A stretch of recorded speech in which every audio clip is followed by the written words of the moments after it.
제가 아빠와의 추억 중에 하나 기억에 남는 건 어릴 때 두발 자전거를 배울 때입니다. 그때가 국민학교 2, 3학년 때쯤이었는데 어느 날 아빠가 아무런 예고도 없이 두발 자전거를 사가지고 들어오셨고 저는 저희 의지와는 상관없이 자전거를 배워야 했습니다. 아빠는 저를 학교 운동장에 데리고 가서 자전거 타는 법을 가르쳐 주셨습니다. 처음 자전거를 타는 저로서는 자전거에 올라타는 것 자체가 무서울 수밖에 없었습니다. 그런데 아빠는 뒤에서 잡아줄 테니까 페달을 밟아서 앞으로 가라고 하셨습니다. 넘어질까봐 두려운 마음이 있었지만 아빠는 자기가 뒤에서 잡고 있으니까 걱정하지 말라고 하셨고 그 말에 저는 안심을 하고 페달을 밟아서 앞으로 달려갔습니다. 그런데 한참을 달리다 보니까 잠깐 뒤를 보았는데 자전거를 잡고 있어야 할 아빠가 보이지 않았습니다. 그리고 아빠가 없다는 사실이 두려워진 저는 곧바로 넘어지고 말았습니다. 자전거를 처음 타보는 저로서는 그것이 무섭고 두려운 일이었습니다. 하지만 아빠는 뒤에서 잡고 있을 테니까 걱정하지 말고 무서워하지 말고 페달을 밟으라고 하셨고 저는 몇 번을 넘어지면서 자전거를 배우게 되었습니다. 아빠가 저에게 걱정하지 말고 무서워하지 말라고 하셨던 것처럼 하나님은 오늘 본문 말씀을 통해서 오늘날 교회를 세워나가는 성도들을 향해서 두려워하지 말고 강하고 담대하라고 말씀하고 계십니다. 그럼 교회를 세워나가는 성도들이 강하고 담대할 수 있는 근거가 무엇인지 함께 상고해 보도록 하겠습니다. 첫째로 교회를 세워가는 성도는 하나님이 함께 하시기 때문에 강하고 담대할 수 있습니다. 본문 20절 말씀을 함께 합독하겠습니다. 또 그 아들 솔로몬에게 이르되 너는 강하고 담대하게 이 일을 행하고 두려워 말며 놀라지 말라.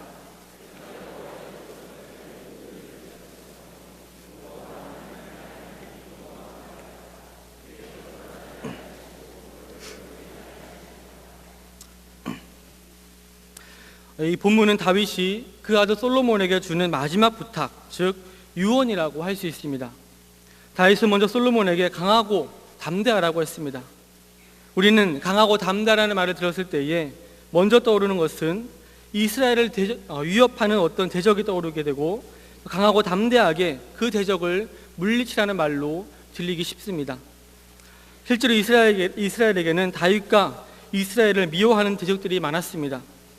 다윗은 이스라엘 역사상 가장 넓은 영토를 차지하며 이스라엘의 위상을 높였습니다. 이스라엘의 입장에서는 그 다윗이 영웅이었지만 반대로 다윗에게 정복당한 민족의 입장에서는 다윗과 이스라엘이 원수가 되었던 것입니다. 그렇다면 얼마나 많은 민족이 다윗과 이스라엘을 원수로 생각하며 대적하려고 했겠습니까? 하지만 오늘 본문을 자세히 보시면 강하고 담대하게 대적들을 물리치라고 한 것이 아니라 강하고 담대하게 이 일을 행하고 라고 했습니다. 즉, 이 일을 행하는 데 있어서 강하고 담대하라는 것입니다. 그럼 이 일은 어떤 일입니까? 본장 10절에 여호와께서 너를 택하여 성소의 전을 건축하게 하셨으니 힘써 행할지니라고 했습니다. 그리고 11절부터 19절에서는 다윗이 하나님께로부터 받은 성전 건축의 식양을 솔로몬에게 설명해 주는 장면이 기록되어 있습니다. 그러니까 다윗이 솔로몬에게 강하고 담대하라고 한 것은 성전을 건축하는 일이 있어서 강하고 담대하라고 한 것입니다. 하지만 솔로몬은 다윗이 설명하는 그 성전의 식양에 대한 설명을 들었을 때에 내가 이걸 어떻게 하지 하는 두려운 마음이 생겼을 것입니다. 제가 신방하며 다닐 때 가끔씩 못 보던 건물을 보며 놀랄 때가 있습니다. 분명히 전에는 이 건물이 없었는데 건물을 얼마나 빨리 짓는지 어느새 건물 하나가 생긴 것입니다. 하지만 솔로몬 시대에 성전을 건축하는 일은 요즘처럼 그리 만만한 일이 아니었습니다. 성전 건축은 수많은 인력과 재력이 소요되는 대단히 국책 사업이었습니다.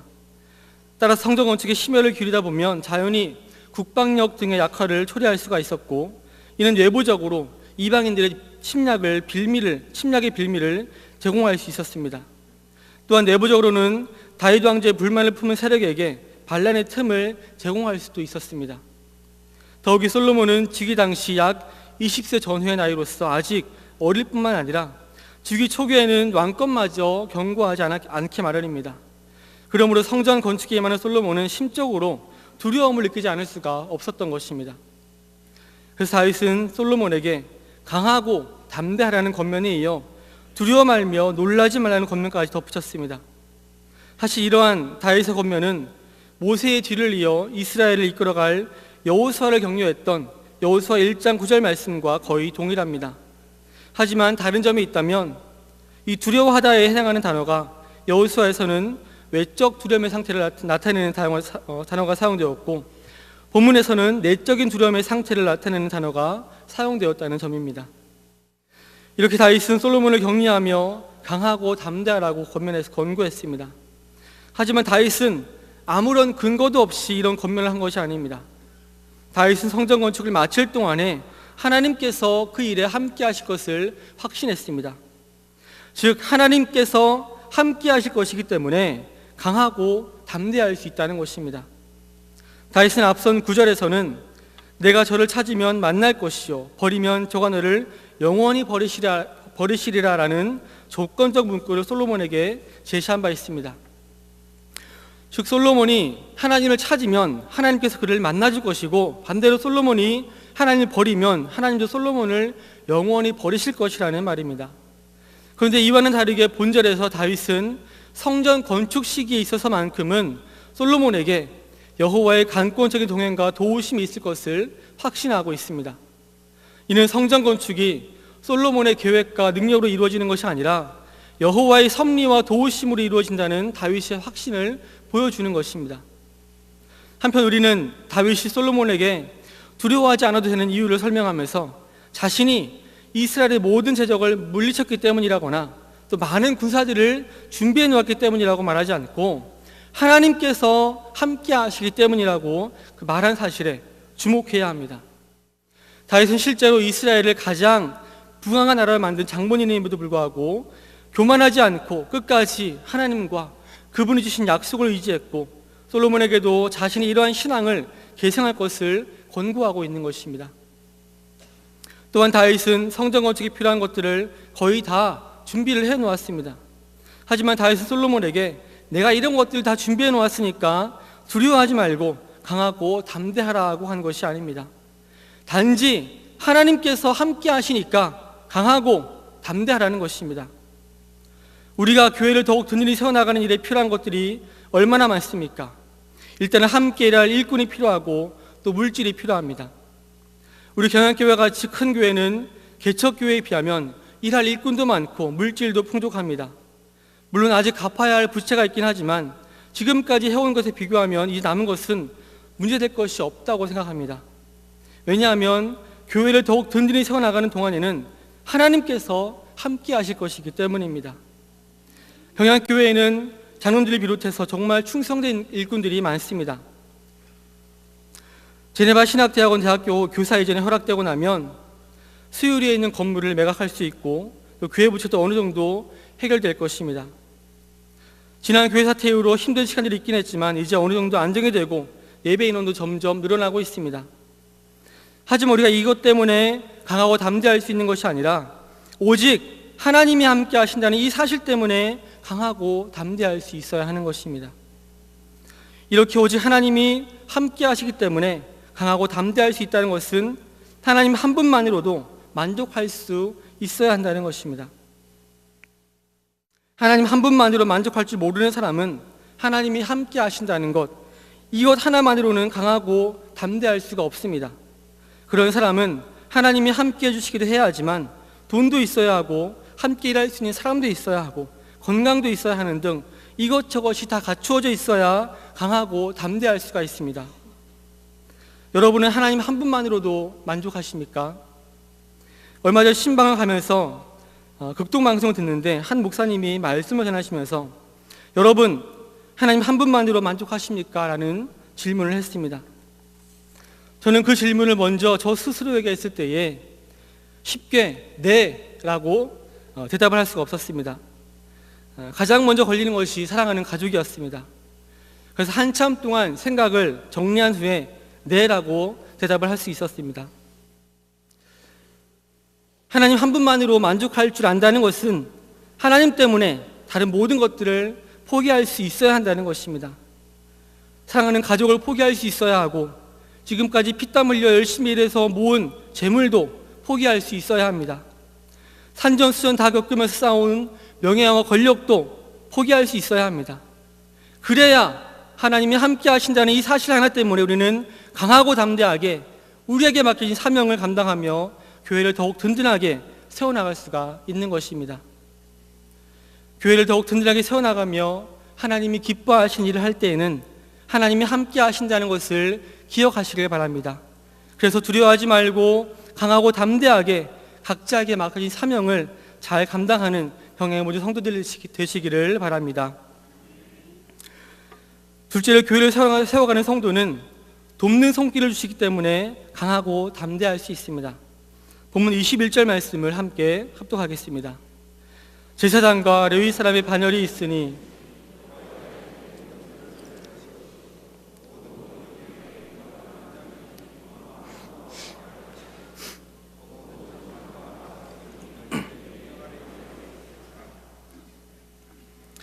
본문 21절의 내용은 앞절에 이어서 다윗이 솔로몬에게 두려워하지 않고 강하고 담대하게 성전 건축을 추진해야 할 이유를 제시하는 내용입니다.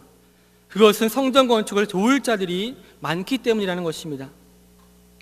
성전 건축을 도울 자들로 다윗은 먼저 제사장과 레위 사람의 반열이 있으니 여호와의 전의 모든 역사를 도울 것이라고 했습니다. 다윗은 성전 건축을 도울 자들을 말할 때 공장이나 장관이나 백성들보다 더 먼저 제사장과 레위 사람의 반열을 언급하고 있습니다. 이는 다윗이 성전 건축에 있어 물리적인 도움을 줄 수 있는 자들보다 신앙적인 도움을 줄 수 있는 자들을 더 중요시하고 있다는 것을 보여주는 것입니다.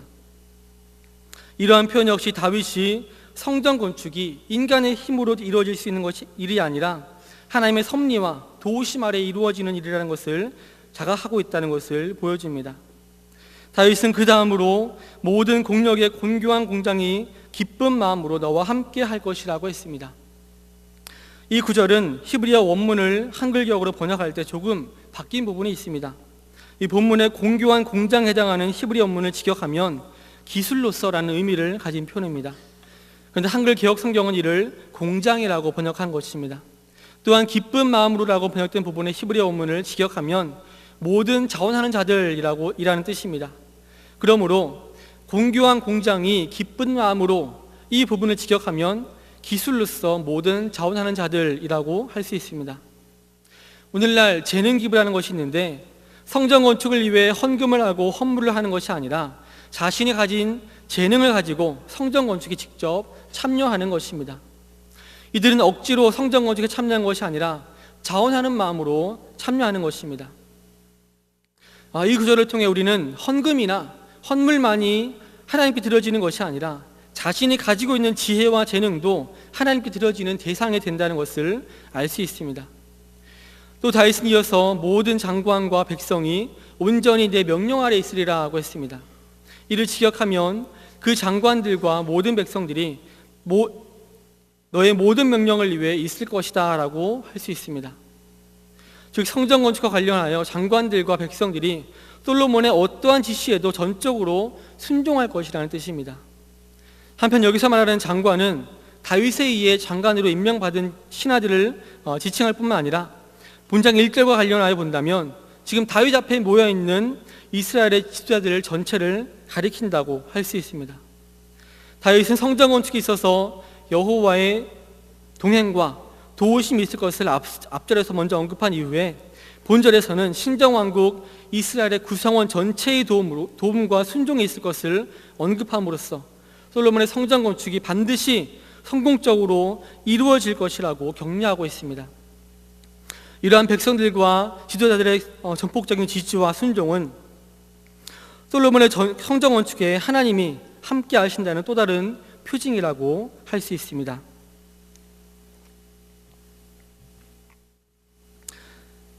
이렇게 솔로몬이 성전 건축을 할 때에 온 백성들이 도울 것이라고 했는데 성전 건축은 누구를 위한 일입니까? 그것은 1차적으로 하나님을 위한 일입니다. 그러면 성전 건축을 한다는 것은 그 사람이 하나님과 바른 관계를 맺고 있다는 것입니다. 이렇게 하나님과 바른 관계를 맺고 있는 자에게 인간관계는 염려할 것이 못 됩니다. 하나님은 이미 이스라엘 온 백성들의 마음을 움직여 주셔서 하나님과 함께한 솔로몬을 도와 성전을 건축할 태세를 갖추고 있었습니다. 솔로몬이 나서서 백성들을 설득하고 이해시키고 협상해야 하는 등의 할 일이 없었습니다. 엄청난 인력과 물량을 동원해야 하는 거대한 국책 사업을 실시하는 솔로몬을 반대하며 요즘처럼 촛불 집회를 할 사람들도 없었습니다. 때문에 솔로몬이 백성들의 지지하에서 안정된 정치를 구사할 수 있음은 당연한 일이었습니다. 이처럼 하나님과 함께한 자에게 하나님은 모든 것을 마련하시며 그의 앞길을 평탄하게 하시는 것입니다. 사실 우리가 하나님이 기뻐하시는 일들을 하려고 하다 보면 여러 가지 방해가 있을 수가 있습니다. 그 방해는 외부로부터 올 수도 있지만 내부에서도 얼마든지 발생할 수가 있습니다. 한 공동체 안에 있어도 모든 사람들이 다 같은 생각을 할 수 있는 것은 아닙니다. 가장 가까운 가족이라 해도 서로의 생각이 다를 수가 있고 하나님의 일을 하려고 하는 데에 방해가 될 수가 있는 것입니다. 처음에는 자신을 구원해 주신 하나님의 은혜에 너무 감사해서 주님을 위해서 무엇이든지 하겠다고 결단을 합니다. 하지만 가까운 사람들의 방해가 있다 보면 처음에 가졌던 결단과 각오가 약해질 수밖에 없는 것입니다. 그런데 솔로몬이 아버지로부터 모든 백성이 너를 도울 것이다 라는 말을 들었을 때에 그 말이 솔로몬에게 얼마나 힘이 되었겠습니까? 한 나라의 왕으로서 이보다 더 힘이 되는 말은 없었을 것입니다. 우리에게도 서로 도와서 하나님의 일들을 감당할 동력자들이 많이 있습니다. 여러분의 옆에 계신 분을 한번 보십시오. 또 주위를 한번 둘러보십시오. 함께 하나님의 일을 감당하며 이 경향교회를 더욱 든든히 세워갈 동력자들이 얼마나 많이 있습니까? 그러니 경향이 받은 사명을 감당하며 나아갈 때에 강하고 담대하시길 바랍니다. 교회가 받은 사명을 따라 나아갈 때 자기 생각 내세우지 마시고 서로 도우며 합력하시길 바랍니다. 그래야 서로 힘을 내어 강하고 담대하게 더 많은 일들을 감당할 수가 있는 것입니다. 예를 들어서 우리가 전도를 할 때 한번 생각해 보시길 바랍니다. 사실 혼자 나가서 전도를 하게 되면 상당히 위축됩니다. 조심스럽게 전도를 내밀었는데 상대방이 무시하고 그냥 지나갈 때에 더 위축될 수밖에 없고 혹여나 누가 와서 시비는 걸지 않을까 조마조마해하기도 합니다. 하지만 여럿이 함께 나갔을 때는 무서울 것이 없습니다. 전도지를 내민 내 손을 무한하게 하는 사람이 있어도 별로 상관하지 않습니다. 큰 소리로 예수 믿으라고 말하고 큰 소리로 거리에서 찬양을 부릅니다. 함께하는 동역자들이 있기 때문에 더 강하고 담대하게 복음을 전할 수가 있는 것입니다. 우리가 하나님이 기뻐하시는 교회를 세워나가는 일을 할 때에는 하나님께서 그 일을 도울 동력자들을 붙여주신다는 사실을 기억하시면서 강하고 담대하게 각자에게 맡겨진 사명을 그리고 교회에 준 사명을 서로 합력하여 감당해 나가는 경향의 모든 성도들 되시기를 바랍니다. 성도 여러분, 우리가 하나님의 택함을 받고 하나님의 일에 쓰임받고자 할 때에는 여러 가지 이유로 약해질 수가 있습니다. 여러분의 교구 담당 교육자가 내년에 주일학교 교사를 해달라고 부탁을 하시면 선뜻 알겠다고 대답하기 전에 먼저 내가 교사를 잘 감당할 수 있을까 하는 두려운 마음이 들기 마련입니다. 그래서 선뜻 나서지를 못하는 것입니다. 이러한 두려움이 우리 스스로를 약해지게 만들고 하나님의 일을 잘 감당할 수 없도록 만드는 것입니다. 또한 주변 사람의 반대가 있을 때에도 약해질 수가 있습니다. 특히 솔로몬의 경우에 성전 건축과 같이 한 나라 전체가 흔들릴 수도 있는 대규모 국책 사업을 진행시켜 나갈 때에 일부 사람들이 반대한다면 그 마음이 약해질 수밖에 없을 것입니다. 다윗은 혹시라도 솔로몬이 그렇게 약해질까 봐 강하고 담대하라고 훈시하고 있는 것입니다. 우리가 처음에는 하나님을 위해서 열심히 봉사하고 헌신하며 섬기겠다고 결단하고 다짐하지만 불확실한 우리의 미래 때문에 우리의 마음에 두려움을 찾아올 수도 있고 또 주변에서 하는 부정적인 말을 들었을 때에 충분히 약해질 수가 있습니다. 우리는 다윗이 솔로몬에게 강하고 담대하라고 했던 훈시의 말씀을 하나님께서 지금 우리에게 주시는 말씀으로 받아야 할 것입니다. 우리가 고려신학교회, 대학원대학교 인가를 위해서 얼마나 많은 세월을 기도하며 또 노력했습니까? 하지만 여러 환경이 여의치 않아 거의 포기하고 있었을 때에 마침 우리에게 좋은 기회가 찾아왔습니다. 좋은 기회이긴 했지만 교회가 어려움을 겪고 나서 재정 상태도 좋지 않았고 또 이미 대출을 하기도 쉽지 않은 상황이었습니다. 하지만 하나님께서 함께 하심을 믿고 온 성도들이 함께 기도하고 힘을 모아 강하고 담대하게 나아간 결과 비록 그 이름은 제네바 신학대학원대학교로 바뀌긴 했지만 어쨌든 대학원대학교 인가를 받는 은혜를 우리에게 허락해 주셨습니다. 또한 지난 교회 설립 43주년 기념주일에 이 대학원대학교 인가를 포함한 평양의 희년맞이 5대 실천 목표가 우리에게 주어졌습니다. 그 중에 첫 번째가 보리떡 헌금운동 완결입니다. 지난 교회 사태 이후에 교회 부채 원금 상환일이 다가오면서 위기의 순간이 있었지만 하나님이 함께 하시고 또 성도들이 비전 교대로 모여서 함께 기도한 결과 극적으로 그 문제가 해결이 되었습니다.